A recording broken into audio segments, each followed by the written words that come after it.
Hello, my name is Mette. Today I would like to show and tell you about women's stockings from the 1900s to the 1960s. I have been collecting vintage fashion the most of my life, and I have a very big passion for vintage fashion. Besides being a vintage nerd and vintage collector, I also run my own vintage shoe brand called Memery. I have found some stunning pieces from my collection I would like to show you, so let's get started. In the 1900s and the 1910s, stockings were a very important part of every woman's wardrobe. During these 2 decades, the style didn't change much, so I have combined those 2 decades here on the table. And it can be a little bit difficult to see the difference between a stocking from 1900s to the 1910s. For everyday use, the most normal kind of material used for stockings was the white cotton, and silk stockings were saved for more formal use. Around 1910, rayon was invented, and this was a more cheap kind of material which could be used instead for silk. The most common color for stockings in these 2 decades were the white and the off-white, but black could also be used, especially for black dresses. You can also see this very pale blue for evening dresses or more light dresses. Around 1910, clockings became very fashionable, and clockings is a decorative pattern on the side of the stocking. All stockings from this period has a lined back seam like this one. The stockings were held up by garters mounted on corsets or suspender belts. Here you can see a corset from the 1910s. At the end of the 1910s, about 1918, the skirt became a little bit more short, so the ankle became visible. So the stockings began to have a little more decoration around the ankle, like this one. This was some beautiful stockings from the Edwardian era. Now I would like to continue in the 1920s. During the 1920s, the hemline on the dresses rose, and the stockings became a fashionable part of the women's outfit.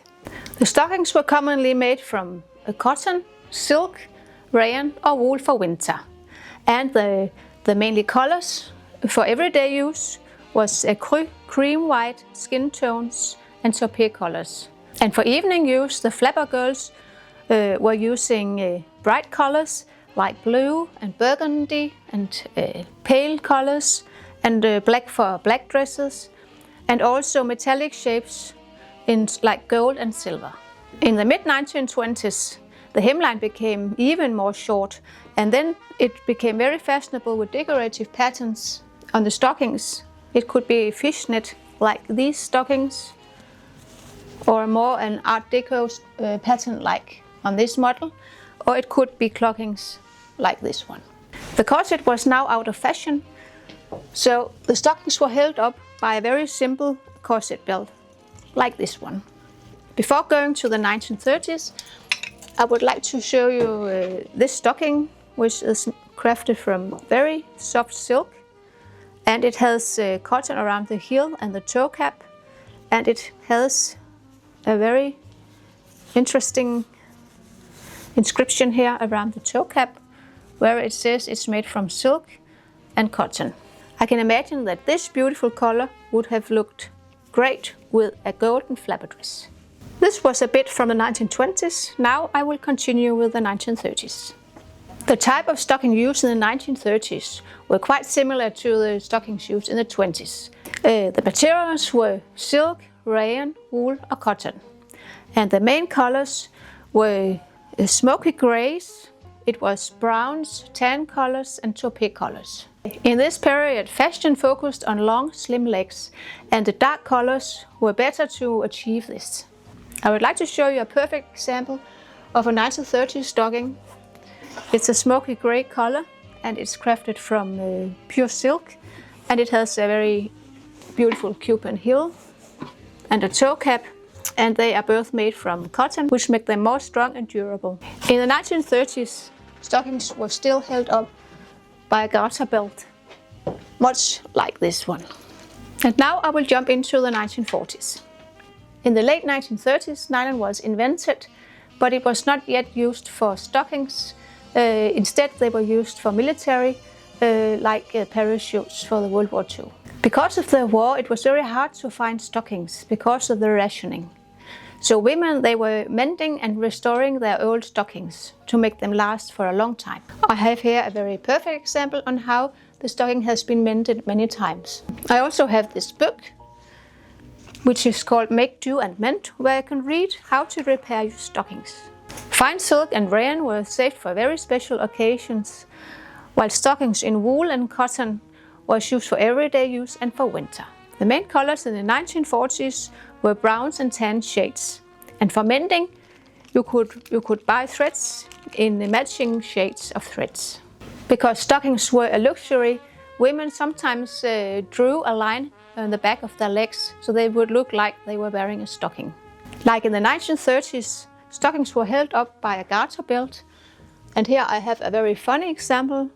It's a garter belt crafted from leftover materials. This was all I had about the 40s. Now I would continue with the 50s. In the 1950s, nylon became the standard, and the stockings came in very thin material, and they have always the seam on the back and the Cuban heel. And here we have an example on how it sometimes also came in a darker shape, so it would shape the leg. Most stockings came in nude tone colors, and for winter they were using stockings in wool and cotton blends. And in the 50s the corset became fashionable again. Here we can see a black example, and it could also be a suspender belt or a garter belt.